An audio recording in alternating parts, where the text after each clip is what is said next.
네, 안녕하세요. 골반 비뇨기과 민승기입니다.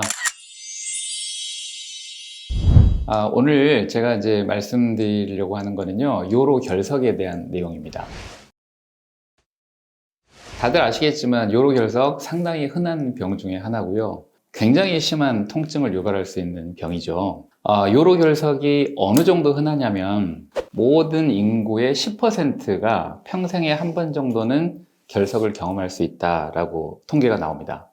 즉 10명 중에 1명은 결석을 충분히 걸릴 수 있다. 어떻게 보면 굉장히 높은 확률이거든요. 그런데 또 이 결석 환자들 특징이 재발이 굉장히 잘 됩니다. 생기는 사람이 또 생기고 하는 경우가 굉장히 많거든요. 그래서 재발되는 경우는 결석 생겼던 사람이 50%가 또 재발을 하게 됩니다. 경험해 보신 분들은 굉장히 여러 번 막 재발하고 이런 거를 경험을 충분히 하셨을 거거든요. 경험해 보신 분들은 아시겠지만 통증이 굉장히 심하잖아요. 사람이 통증을 느낄 수 있는 병이 몇 가지가 있습니다. 그런데 그 중에서도 거의 가장 심한 통증을 느낄 수 있는 병으로 결석을 하나 꼽습니다. 여성분들은 되게 이제 출산할 때 통증을 굉장히 심한 통증으로 느끼고 하는데요. 실제로 그 출산 때의 통증과 요로 결석의 통증을 거의 비슷한 수준으로 생각을 많이 하기도 합니다. 우리가 일반적으로 결석 통계를 보면 4mm를 기준으로 삼는 그 결석 크기에 대한 4mm를 기준으로 삼는 경우가 굉장히 많습니다. 대략적으로 말씀을 드리면 결석 크기가 4mm보다 작으면 저절로 빠질 확률이 50% 이상 되는 거고요. 결석 크기가 4mm보다 크면 빠질 확률이 50% 이하가 되는 겁니다. 그래서 사실 이 4mm라는 크기가 어떻게 보면 상징적인 크기라고 생각할 수가 있는데, 물론 모든 통계는 100%는 없죠. 1mm짜리 결석도 안 빠지고 심한 통증을 유발하는 경우도 있고, 심지어 뭐 1cm 되는 결석도 저절로 빠지기도 하니까요. 이 이제 결석이 크기가 조그만 결석은 당연히 물을 많이 먹고 기다리면서 저절로 빠지게 하는 것도 좋은 치료법 중에 하나입니다.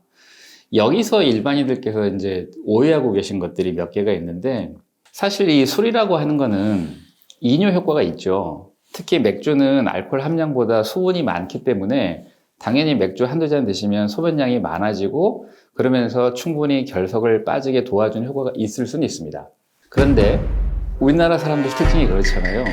한두 잔만 드시면 되는데 계속해서 많이 드셔버리니까, 그래서 예를 들어서 이제 취할 정도까지 맥주를 드셨다. 그렇게 돼버리면 또 일시적으로 탈수 현상이 생깁니다. 그러면 결석 빠지는 데는 오히려 부정적인 영향을 줄 수가 있고요. 또 이 요로 결석이라는 게 그 염증, 감염을 동반하는 경우가 많은데, 당연히 이제 술을 드시게 되면 이런 감염이나 염증 차원에서는 안 좋겠죠. 그래서 이제 결석을 빠지게 기다리게 하는 방법 중에는 맥주보다는 이제 물을 많이 드시는 게 좋다. 과일 주스, 뭐 이온 음료 이런 걸 많이 드시는 게 좋다고 이야기를 합니다. 또 이것도 하나 이제 주의사항이긴 한데요. 계속 통증이 심한 상태에서는 소변이 내려가는 요관이 막혀 있기 때문에 통증이 오는 거거든요.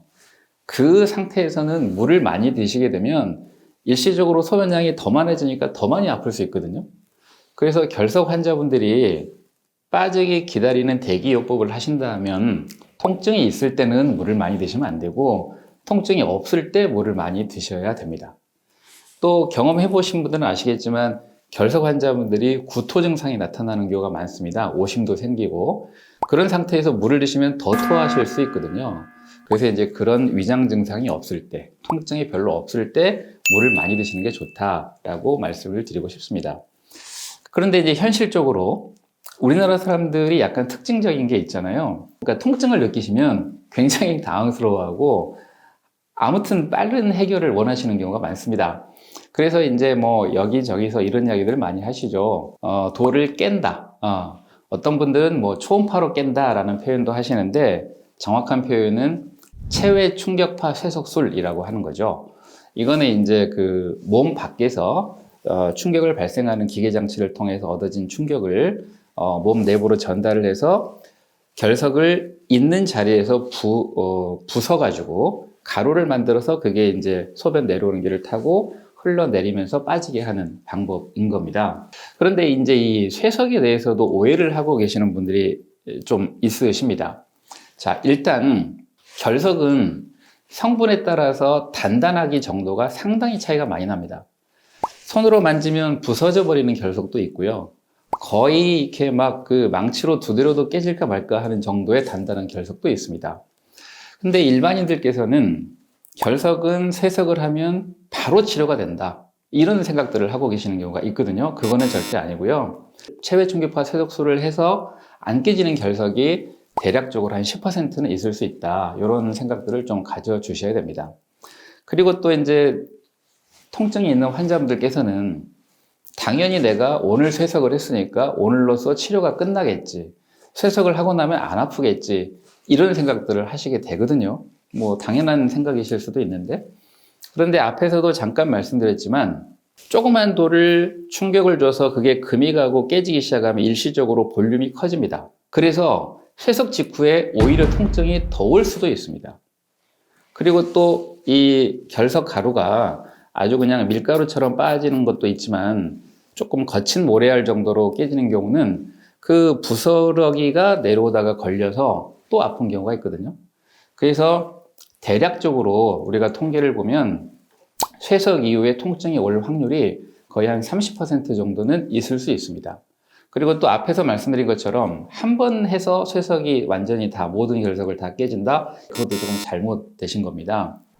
말씀드린 것처럼 결석이 단단한 결석과 무른 결석에 따라서 이 평균 시술 횟수도 다릅니다.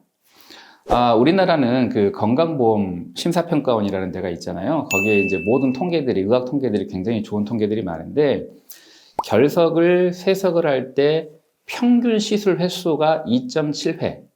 그러니까 결석 하나당 적어도 2번 이상 3번은 해야 결석이 해결이 된다, 이런 통계들도 나오고 있습니다. 그래서 그냥 막연하게 한번 오늘 쇠석했으니까 치료가 끝나겠지, 이런 생각들은 조금 버려 주셔야 됩니다.